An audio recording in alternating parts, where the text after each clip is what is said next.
भारत के किसी और राजा को विरासत में इतनी दौलत नहीं मिली थी जितनी महाराज प्रताप सिंह राव गायकवाड़ को उनके सत्ता में बैठने के वक्त मिली थी। उस समय बड़ौदा देश में दूसरी सबसे अमीर रियासत होती थी और उसकी गिनती सबसे ताकतवर रियासतों में थी। लेकिन चंद सालों में हालात ऐसे बने कि भारत सरकार को बड़ौदा के महाराज पर लगाम लगाने के लिए मजबूर होना पड़ा। आखिर क्या हुआ था ऐसा और कैसे बड़ौदा को भारत में मिलाने के लिए कई तरह की उठापटक हुई, आज यही कहानी मैं आपको सुनाने वाला हूं। तो वीडियो को अंत तक जरूर देखिएगा, क्योंकि अपना इतिहास नहीं जानोगे तो खुद को कैसे पहचानोगे। साल 1939 में बड़ौदा के महाराज सयाजी राव गायकवाड़ थर्ड का देहांत हुआ और उनके पोते प्रताप सिंह राव गायकवाड़ को बड़ौदा का नया महाराज बनाया गया। सरदार वल्लभ भाई पटेल के निजी सचिव और रियासतों के भारतीय संघ में विलय के सूत्रधार रहे वीपी मेनन, उन्होंने अपनी किताब story of integration of the Indian states में लिखा है कि बड़ौदा महाराज को तब की यानी कि 1939 की कीमत के मुताबिक लगभग $300 मिलियन की संपत्ति विरासत में मिली थी। मतलब कि $30 करोड़ और $15 मिलियन के रत्न और आभूषण मिले। कहा जाता है कि हैदराबाद के बाद सबसे ज्यादा दौलत इन्हीं के पास थी। प्रताप सिंह राव गायकवाड़ ने अपने दादा सयाजी राव गायकवाड़ के रास्ते पर चलने की कोशिश की। उन्होंने बड़ौदा में महाराज सयाजी राव यूनिवर्सिटी की स्थापना कराई, जो कि कलाकारों और ज्ञानियों की मदद करते थे, जिसने रियासत को गोल्फ और पोलो क्लब जैसी मॉडर्न चीजों की सौगात दी और देश के पहले रेडियो की शुरुआत भी की, जिसका नाम था बड़ौदा ब्रॉडकास्टिंग कॉरपोरेशन। और यहाँ पर पहले प्रसारण में वंदे मातरम गाया गया। इसकी वजह से ब्रिटिश सरकार कुछ नाराज भी हुई, लेकिन सब कुछ ठीक चलने लगा बाद में।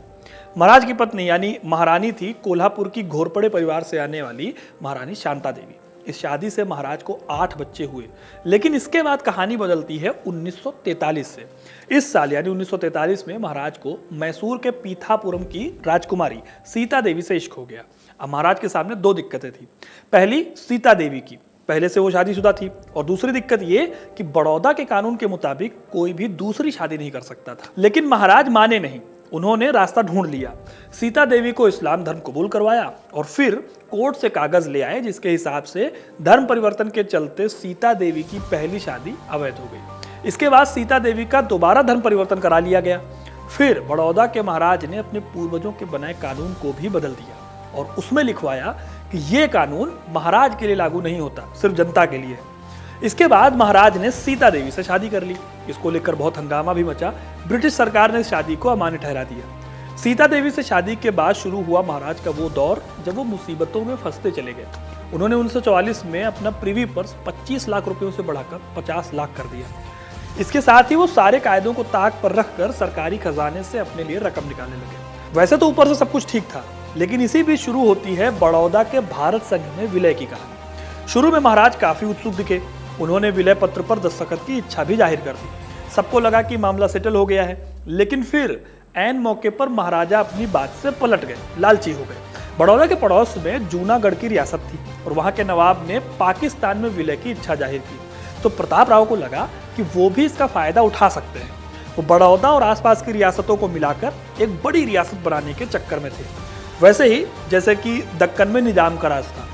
सरदार वल्लभ भाई पटेल को 2 सितंबर 1947 को उन्होंने खत लिखा और उसमें लिखा कि मुझे जूनागढ़ के हालात पता है, हम मदद करेंगे, लेकिन शर्तें ये हैं कि हमें बड़ौदा और पूरे काठियावाड़ का महाराज घोषित किया जाए। अब सरदार पटेल को तो आप जानते ही हैं, उन्होंने इस चिट्ठी का सीधा जवाब देते हुए लिखा, भारत सरकार को आपकी मदद की जरूरत नहीं चाहिए। खैर 1947 में भारत को आजादी मिल चुकी थी, लेकिन अभी तक सारी रियासतों के विलय का काम पूरा नहीं हुआ था, वो अभी भी चल रहा था। बड़ौदा में भी एक कॉन्स्टिट्यूएंट असेंबली बना दी गई थी। जीवराज मेहता को अंतरिम सरकार का मुखिया बना दिया गया था। लेकिन प्रताप सिंह राव गायकवाड़ महाराज थे और उनको सरकार की तरफ से प्रिवी पर्स मिलता था। इसी बीच वो अपनी पत्नी सीता देवी के साथ 6 हफ्तों के लिए अमेरिका चले गए। वहां उन दोनों ने $1 करोड़ की शॉपिंग की। अब इसकी चर्चा अखबारों में खूब हुई। उधर बड़ौदा की ट्रेजरी का हिसाब किया गया तो पता चला महाराज ने 1943 से 1948 के बीच प्रीवी पर्स के अलावा 6 करोड़ और निकाले थे, जो बड़ौदा की जनता का पैसा था, क्योंकि वही लोग तो टैक्स भर रहे थे।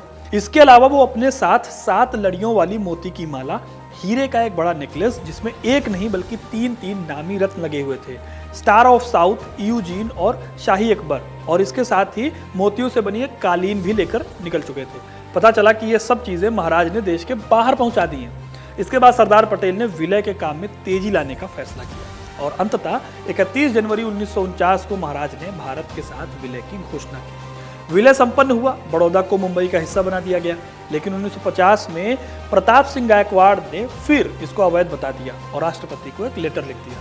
उन्होंने कुछ और रियासतों के राजाओं को मिलाकर एक संगठन भी बना लिया।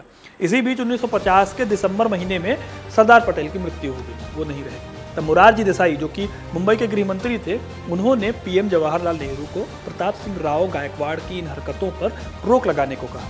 आखिर में संविधान की धारा 360 के क्लॉज 22 के तहत 12 अप्रैल 1951 को प्रताप सिंह राव गायकवाड़ से महाराज की पदवी छीन ली गई और उनको मिलने वाली सारी सुविधाएं भी बंद कर दी गई। उनकी जगह युवराज फतेह सिंह राव को पदवी दे दी गई। तो दोस्तों, ये थी कहानी बड़ौदा की रियासत के भारत में विलय की। ज़्यादा लालच करने से क्या होता है, ये आप इस कहानी से जान सकते हैं। बाकी ये कहानी आपको कैसी लगी हमें कमेंट करके ज़रूर बताइएगा। वीडियो को लाइक और शेयर करना ना भूलें और इतिहास से जुड़ी ऐसी ही इंटरेस्टिंग घटनाओं को जानने के लिए हमारे चैनल हिस्ट्री कनेक्ट को सब्सक्राइब ज़रूर करें। धन्यवाद।